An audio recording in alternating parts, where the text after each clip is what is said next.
Sophie Carter, a young artist, sat quietly at her makeshift art stand on a busy sidewalk in downtown, trying to sell her paintings. The sign in front read, "Original Art Funding My Cancer Treatment." It was a simple message, but the reality behind it was anything but. Sophie was fighting a deadly battle against cancer, and after months of exhausting chemotherapy, her family was drowning in medical bills. The treatments were expensive, and without insurance coverage for the upcoming rounds, Sophie and her parents were facing insurmountable financial struggles. Sophie had always turned to art as an escape, but now it had become a necessity, a lifeline to fund the treatment that could save her life. Day after day, she sat at her stand, watching pedestrians walk by, most of them ignoring her and her art. Some people paused to look at the paintings, but few stopped long enough to buy one. Sophie's heart ached with every glance that didn't lead to a sale. She had poured every ounce of energy into these paintings, knowing that each piece might be her last chance to gather enough money for treatment. Her mother had helped her set up the stand, but it was all on Sophie now. She knew that if she could sell enough of her art, she could at least pay for the treatments. And maybe, just maybe, she could live to see another day. The heat of the summer sun made her dizzy, and her exhaustion was palpable. After hours of sitting there with no customers, Sophie was beginning to lose hope. Then, just as she was about to pack up for the day, something unexpected happened. A man in a worn leather jacket, wearing a hat tilted low over his eyes, strolled past her stand. Sophie didn't pay much attention at first, but then he stopped and studied her paintings with a focused intensity. He wasn't like the others. He wasn't distracted by his phone or rushing off to another appointment. He stood there quietly, taking in her work, and Sophie could feel a shift in the air around him. "See anything you like?" Sophie asked, her voice hoarse from hours of talking to no one. The man turned to her, and his expression softened. "Depends," he said slowly, his voice low and familiar. "What's the story behind these?" Sophie hesitated. She had told her story countless times, but each time it felt more personal, more vulnerable. She swallowed hard and spoke quietly, telling him about her diagnosis, her struggle with treatment, and her decision to sell her art to cover the medical bills. When she finished, the man stood silently for a moment, his gaze unwavering.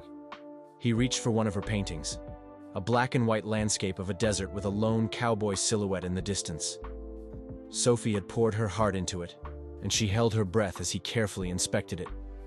"I'll take this one," he said, his voice calm and steady. Sophie was stunned. This was no ordinary customer. She had heard of celebrities buying art, but she never imagined it would happen to her. She forced herself to speak, trying to remain composed. "That'll be $200. Instead of reaching for his wallet, the man pulled out a checkbook. Sophie blinked in confusion. Who carried checkbooks anymore? But as he wrote out the check, she froze.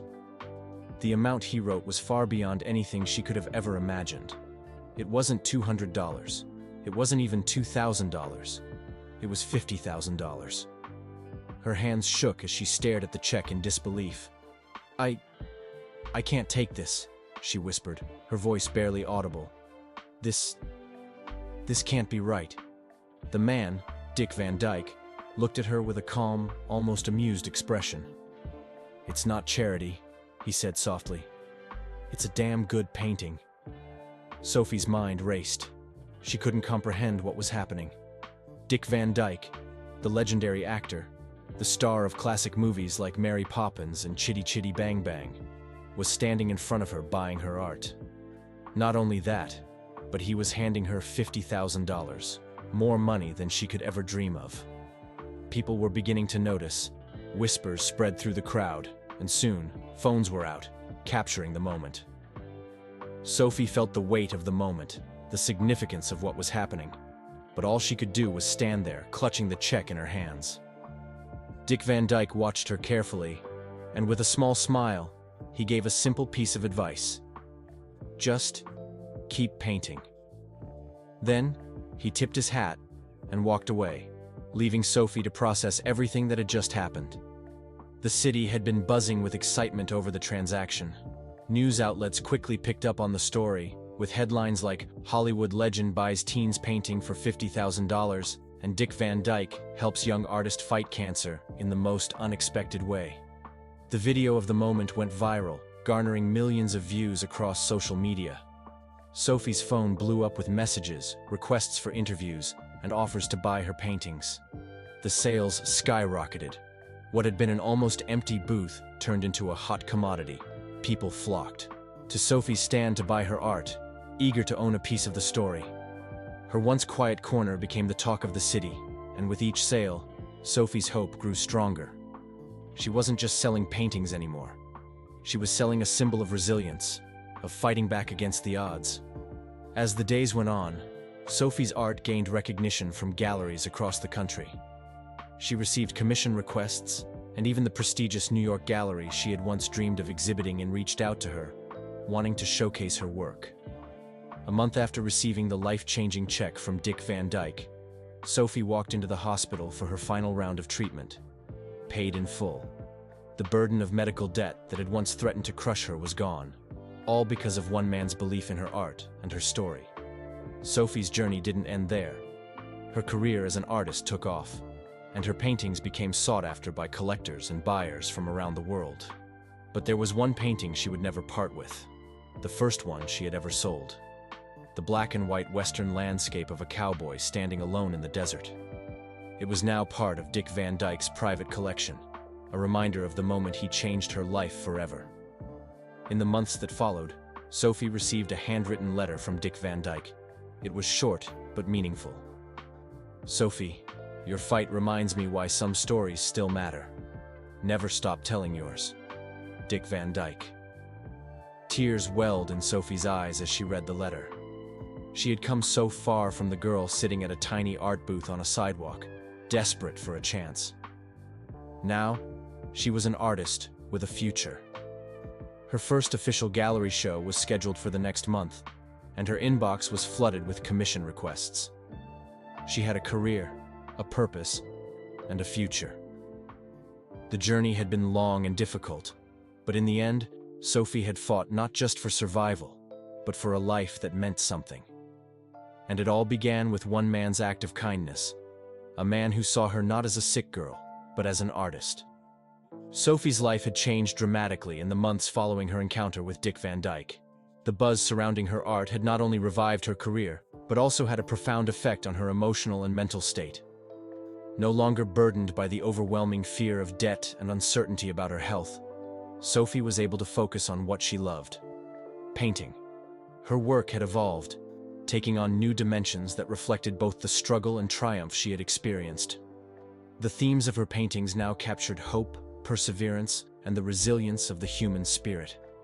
Each brushstroke felt like a small victory, and her art resonated with others in ways she never thought possible. Sophie was invited to several high-profile art exhibitions across the country. The first of these exhibitions was in New York, where her paintings were displayed in one of the most prestigious galleries in the world. The opening night was a whirlwind of excitement. The gallery was packed with art critics, collectors, and celebrities. Sophie's paintings, each a story in itself, captivated the audience. She was introduced to famous artists, curators, and influential figures in the art world. Despite the frenzy around her, Sophie kept her feet on the ground. She never forgot the hardships she had endured or the people who had supported her, especially her family. Her parents, once weighed down by the financial strain of her treatments, were now filled with pride and relief. They had witnessed Sophie's growth as an artist and as a person, and they were in awe of her determination and strength. Dick Van Dyke had become a close friend. After that initial encounter, the two kept in touch, and the connection between them grew stronger. He was often seen at her exhibitions, offering words of encouragement and sharing his wisdom. He never treated her like a charity case. He saw her as an equal, a fellow artist with a unique voice.